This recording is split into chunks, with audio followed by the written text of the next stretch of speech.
A criminal who repeatedly breaks the law is about to face a judge whose patience has run out. Get ready to witness the judge's fury. Approaching on Neil White. Is he? And Judge, he's been carried like since Monday, the 24th. That's when he appeared on your docket initially for a new charge for the bond violation report, which is filed, and also a motion to revoke and raise. But he was still incarcerated on Monday, Judge, Monday morning. He's right here now, right? He's here now. Okay. But Come up, Mr. White. Mr. White. We're on bond for an assault of a family member. Yes, sir. Since 2023. Yes, sir. In 2025, in February, you pick up a terroristic threat. Yes, sir. And now you've picked up another assault of a family member and a violation of a protective order. We're going to do probable cause. You have the right to remain silent. Anything you say can or will be used against you. Yes, You have the right to have an attorney present. If you cannot afford one, one will be appointed to you. On May 16th, 2025, in Harris County, Texas, officer was dispatched to an apartment for a family assault. Officer met with the complainant witness. The complainant witness had visible injuries on her face, including bruising on her eye and swelling on her head. The complainant witness went over to the defendant's house. Defendant grabbed the complainant witness by the arms and threw her into a table and chairs. Defendant began to punch the complainant witness multiple times in the stomach and slap her in the face. Complainant witness attempted to leave, but the defendant followed her through the apartment complex. The defendant currently has a protective order for terrorist threat that bars contact between the complainant and the defendant. Is that the violation of the protective order? Yeah, it's a felony, VPO. Your Honor, may I be heard? Your Honor, the complaining witness shows up at my client's apartment. He lives there by himself. She shows up like at 5 a.m. in the morning. My client did not assault her in any way. Actually, the complaining witness broke his phone, and my client left the apartment so he wouldn't have to deal with her because she wouldn't go away. But at no The lawyer claims the victim was at fault for showing up, but the prosecutor has a powerful response to that. time, Your Honor, did he assault her? I did get to check out the videos, Your Honor, where the officers are interviewing the complaining witness. She alleges that he punched her in the abdomen. She is in absolutely no distress, Your Honor, when she's talking to the responding deputies. If he had punched her in the abdomen, Your Honor, I can really say that she probably would be doubled over and would want to go to the hospital. The EMS did check her out, it appears, but she refused transport to the hospital. I couldn't tell from the body-worn cam video, Judge. It wasn't close up enough, but I couldn't tell. I couldn't see any bruises it's like I said, she was not in distress whatsoever. She is the one who really went to his apartment. He did not go, he did not violate the protective order. And The violation of protective order is a felony offense anyways, so. yes, Judge. Yes, Judge. I understand. I understand. So I just And- have, an assault, a terroristic threat, and now another assault. Right. So which assault is he alleging that's the, Right, Judge. right? Yes, Judge. And she's filed or the state has filed a terroristic threat on her behalf, a charge on her behalf. If she was so terrified of him, Judge, why is she popping up at his I don't know apartment? that that's actually true. Who's saying, he's just telling that to you? I mean, how do we know that's really true? Well, she's there, Judge. Those are the apartments that are shown on the body-worn cam video. It's his residence.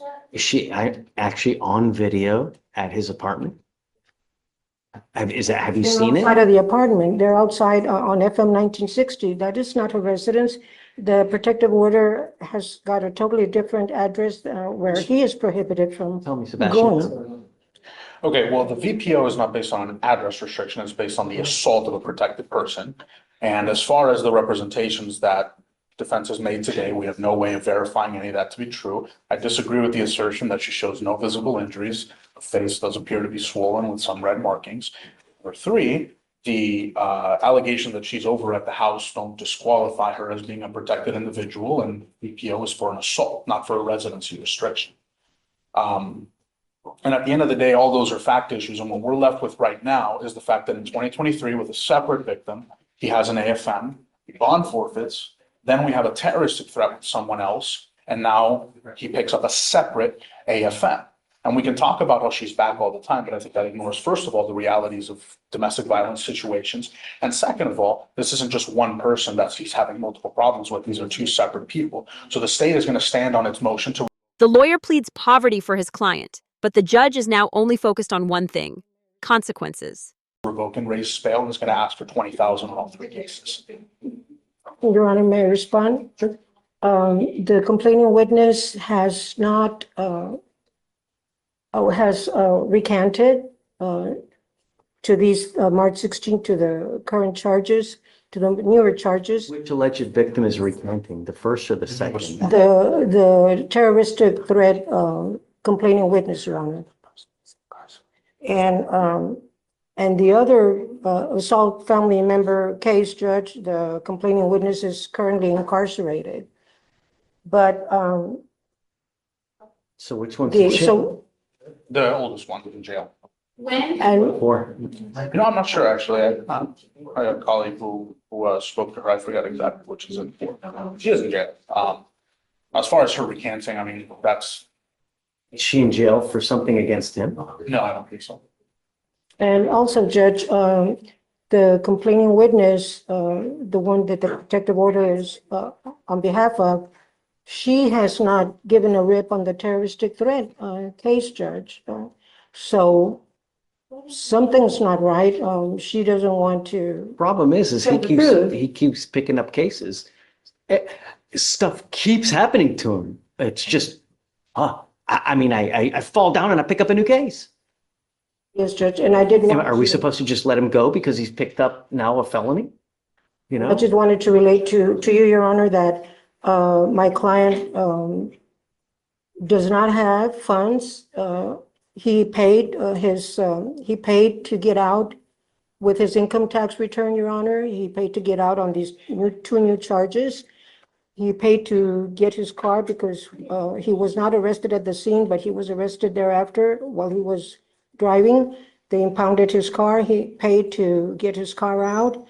And he paid because to get a new phone or get his phone repaired because the complaining witness broke his phone on the date of the alleged incident.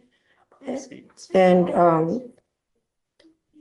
I'm asking the court to leave his bond as is, or in the alternative, Judge, maybe he can borrow some. He's got $250 left from the income tax return. And if you could leave it, or $5,000, he could possibly do that, but not 20. He was in jail for an entire week, Your Honor, when he was arrested for this offense, for these new offenses. pick up new cases. That's what happens. I have not asked you to do anything but be safe in my community. You're now working your fourth case. No, I don't want you to say anything. The only thing is that you continue to pick up new cases, and I can't just let you keep doing that without some kind of consequence. No, there has to be consequence to behavior, and the bill comes due. You can't. After revoking the bond, the judge gives him one final chilling warning. This is absolutely bone-chilling. Continue to pick up new cases and expect good results. So I'm now going to revoke your bond. It goes with you. I can't. I have to show you that we mean business. Otherwise, we have no teeth. You know, what we say, it means nothing.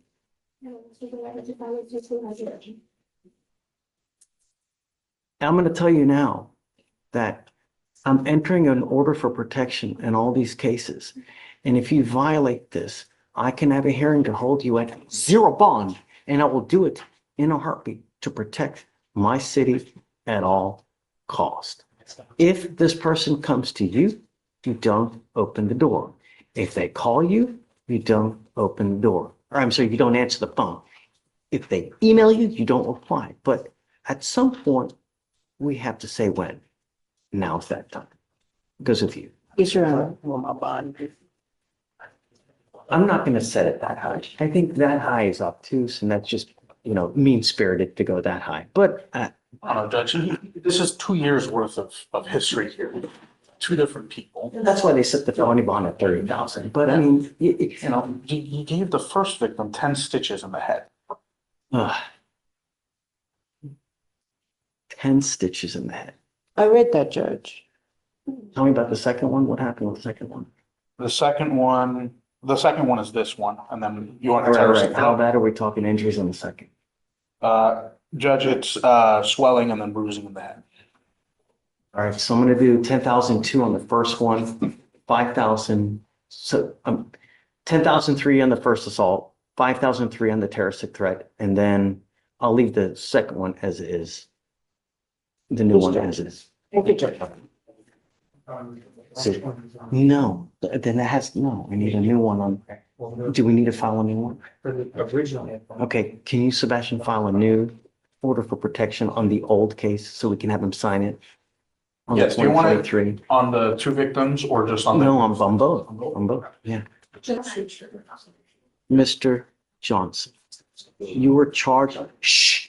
The judge made it clear, repeat offenders will not be tolerated. Was this the right decision? Is community safety more important than another chance?